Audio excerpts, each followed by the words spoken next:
विराट कोहली और बाबर में बहुत सारी चीजें सिमिलर हैं। विराट कोहली भी 2019 से 2022 में 83 इनिंग्स लगी उनको अपनी जो सेंचुरी स्कोर करने में, और बाबर आजम को भी 2022 से 2025 में 83 ही इनिंग्स लगी हैं अपनी नेक्स्ट सेंचुरी स्कोर करने में।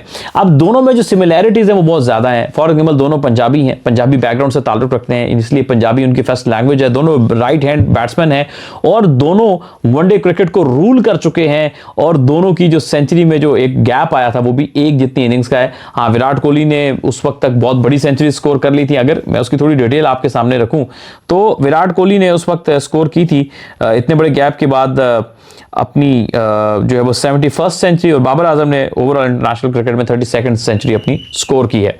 तो इस सब के बीच में दोनों खिलाड़ियों के ऊपर मुश्किल वक्त रहा। हाँ, एक फर्क है, आपको याद होगा जब विराट पे बुरा टाइम चल रहा था तो बाबर आजम ने एक ट्वीट किया था, this shell go pass to, पता नहीं क्या यार, क्या बोल, दिस शैल गो पास या पता नहीं क्या जो भी था, यानी उसने एक बेस्ट विशेस कही थी। एग्जैक्ट मुझे वो वर्ड्स जो है वो आप भूल रहे हैं, तो कि ये वक्त भी गुजर जाएगा।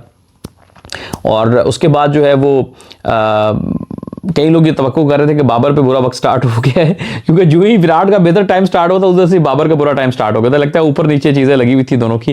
तो विराट की तरफ से क्या ट्वीट आएगा नहीं आएगा, कई लोग कह रहे थे उनको करना चाहिए, कई लोगों ने कहा था हर किसी की अपनी मर्जी है, जरूरी नहीं है कि ट्वीट करेंगे तो आप किसी के लिए सोच रहे हैं। लेकिन इस बीच में जब भी फील्ड में विराट किसी से भी मिले पाकिस्तानी प्लेयर से, तो वो सबके साथ रिस्पेक्ट से मिलते हैं। और यही एक वजह है कि पाकिस्तान के जो फैंस हैं या प्लेयर्स हैं, सबके अमंग आप कभी विराट के लिए कोई बुरा वक्त वर्ड नहीं सुनेंगे, और सब उसकी बड़ी रिस्पेक्ट करते हैं, दिल से इज्जत करते हैं, और सब उसको देखना चाहते हैं अच्छे तरीके से खेलता हुआ।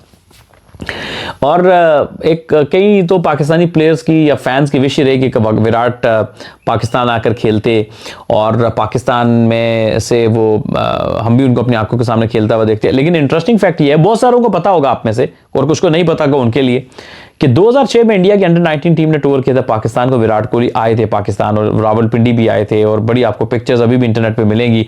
और उस वक्त थोड़ा सा विराट कोहली बच्चा सा होता था, उसको चीकू, जिसको आपको पता है उनका निकनेम होता था, तो उस तरह से चीकू टाइप थे। और मेरा ख्याल है गालिबन, अगर मैं गलत नहीं हूँ तो आपके यार वो पीयूष चावला जो थे वो गालिबन शायद कप्तान थे, उसमें हमें पुजारा भी थे, ईशांत शर्मा भी थे। इस तरह से आपके कुछ खिलाड़ी थे जो इंटरनेशनल प्लेयर जो उस टूर का हिस्सा थे। उस वक्त पाकिस्तान इंडिया के हालात थोड़े बेहतर थे, तो टीमें टूर वगैरह कर लेती थी, हम इंडिया जा रहे थे, इंडिया इधर आ रहा था। तो ये वो उन सालों की बात है।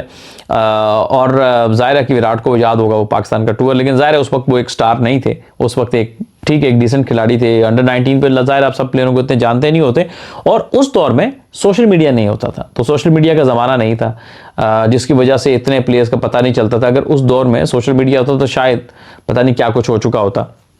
लेकिन बहरहाल ये खेल का हिस्सा है। खेल के बारे में किसी ने बड़ी प्यारी बात कही थी कि ये खेल क्रिकेट का ऐसा है कि बड़े आप भले जितने बड़े मर्जी प्लेयर हो आप, ये ज़्यादा दिन क्रिकेट रुलाती है, बहुत कम दिन ऐसे होते हैं कि आपको हंसाती है, लेकिन ये आज हंसने का दिन है बाबर आजम के लिए। अच्छी बात है, ऐसे गुड प्लेयर, बहुत अरसे से स्ट्रगल कर रहे थे, रन्स नहीं आ रहे थे, कॉन्फिडेंस फैंस का भी, लोगों का भी, देखने वालों का भी टूट चुका था, और आज एक अच्छे 100 किया। अब क्वेश्चन मार्क पता क्या है, क्वेश्चन मार्क गया कि 100 तो आ गया, बहुत अरसे के बाद आ गया, जरूरी भी था, बहुत अच्छी बात है, that's very good for him. क्या ये 100 के बाद उनकी किस्मत बदलेगी? क्या 100 के बाद वो अपनी फिर से क्वालिटी वापस आएगी? क्या 100 के बाद जो कंसिस्टेंसी लोग उनसे तवक्को कर रहे हैं, क्या वो कंसिस्टेंसी वापस लौटेगी? ये एक बहुत बड़ा क्वेश्चन मार्क है, क्योंकि प्लेयर का असल के फॉर्म आई या नहीं आई वो तो तभी पता चलता है कि जब वो ज़्यादा मैच खेलता है। कम से कम अगले 5-6 मैचेस में जब वो खेलेंगे तो पता चलेगा कि या 10 मैच खेलेंगे कि क्या कोई बेहतरी आई है, या फिर एक सेंचुरी और फिर से छोटे मोटे रन जैसे वो स्ट्रगल कर रहे थे, ये तो वक्त बताएगा। लेकिन एक बात यह है कि सेंचुरी की बाबर आजम को बहुत अशद ज़रूरत थी, और बिलाखिर वो सेंचुरी आ गई।